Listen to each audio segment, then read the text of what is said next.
Right now, the issue everybody is talking about is the growing argument around security, religion, and leadership in Nigeria, following recent foreign military actions and the strong reactions they triggered at home.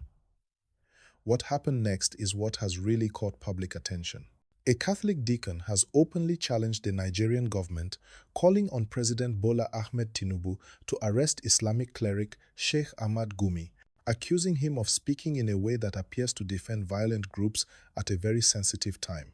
This demand did not come quietly, and it has now turned into a national discussion that cuts across religion, politics, and national security. As you are listening to this, please like this video and subscribe to the channel.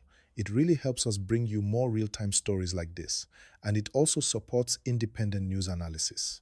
The tension started after foreign military strikes linked to the United States, under the influence of former President Donald Trump, were reported against extremist targets connected to violent groups operating around parts of Nigeria's troubled regions. These actions were said to be part of a global fight against terrorism.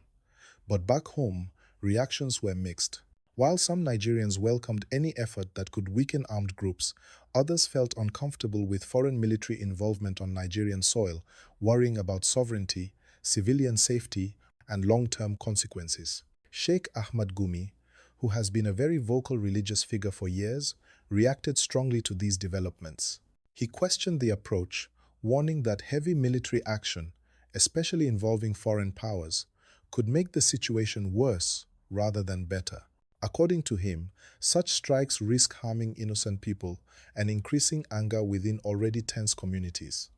These statements immediately attracted attention, and for some people, they crossed a line. Please don't forget to like this video and subscribe right now, because stories like this need careful explanation, and your support keeps us going.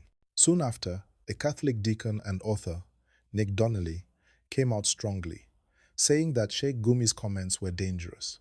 He argued that at a time when people are being attacked and lives are being lost, any statement that appears to soften the image of violent groups should not be taken lightly. In his view, such comments amount to defending those responsible for bloodshed, and he demanded that the Nigerian government take action, including arresting Sheikh Gumi. This single statement poured fuel on an already burning fire. Supporters of the Deacon say enough is enough. They believe Nigeria has lost too many lives to insecurity, and anyone who seems to justify or excuse violent groups should face the law. To them, free speech should not be used as cover for words that could encourage violence or weaken the fight against it. On the other hand, many Nigerians strongly disagree. They argue that calling for the arrest of a religious leader over his opinion is dangerous. They say democracy depends on freedom of speech, even when opinions are uncomfortable.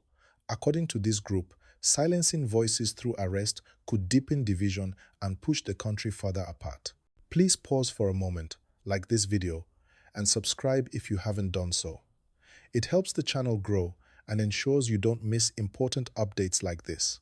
What makes this story more serious is Nigeria's long-standing struggle with insecurity. For years, different parts of the country have faced attacks, kidnappings, and violence linked to extremist groups and armed gangs. Communities have been displaced, families destroyed, and trust in government protection has been tested again and again. Because of this, emotions are already high, and patience is low. President Bola Ahmed Tinubu's administration is under pressure from all sides. Some people want stronger military action and international cooperation. Others want dialogue, reform, and local solutions. This current controversy places the government in a very difficult position.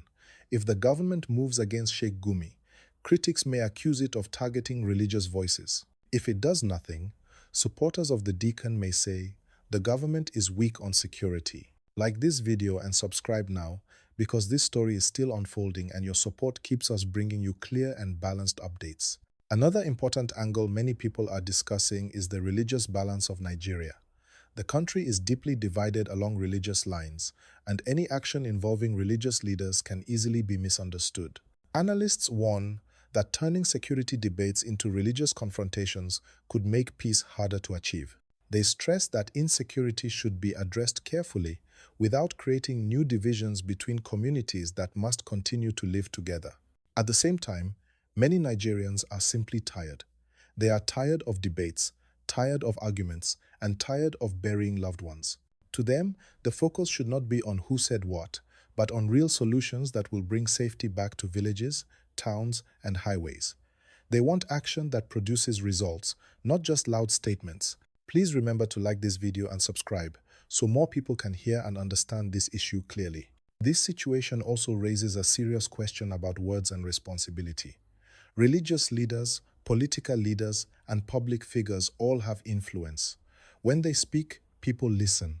That is why many believe such figures must choose their words carefully, especially during times of crisis. At the same time, others insist that questioning military methods does not automatically mean supporting violence, and that disagreement should not be criminalized. As this story continues to spread, Nigerians are watching closely to see what the federal government will do next. Will there be any official response? Will the call for arrest be ignored, addressed, or investigated? And how will this affect ongoing efforts to restore peace? Like this video, subscribe to the channel, and share it with others so the conversation stays informed and respectful. At this point, the nation stands at a crossroads. One path leads towards stronger enforcement and zero tolerance for any speech linked to insecurity. The other path emphasizes dialogue, caution, and protecting freedom of expression. Both paths carry risks, and the choices made now could shape Nigeria's future approach to security and unity.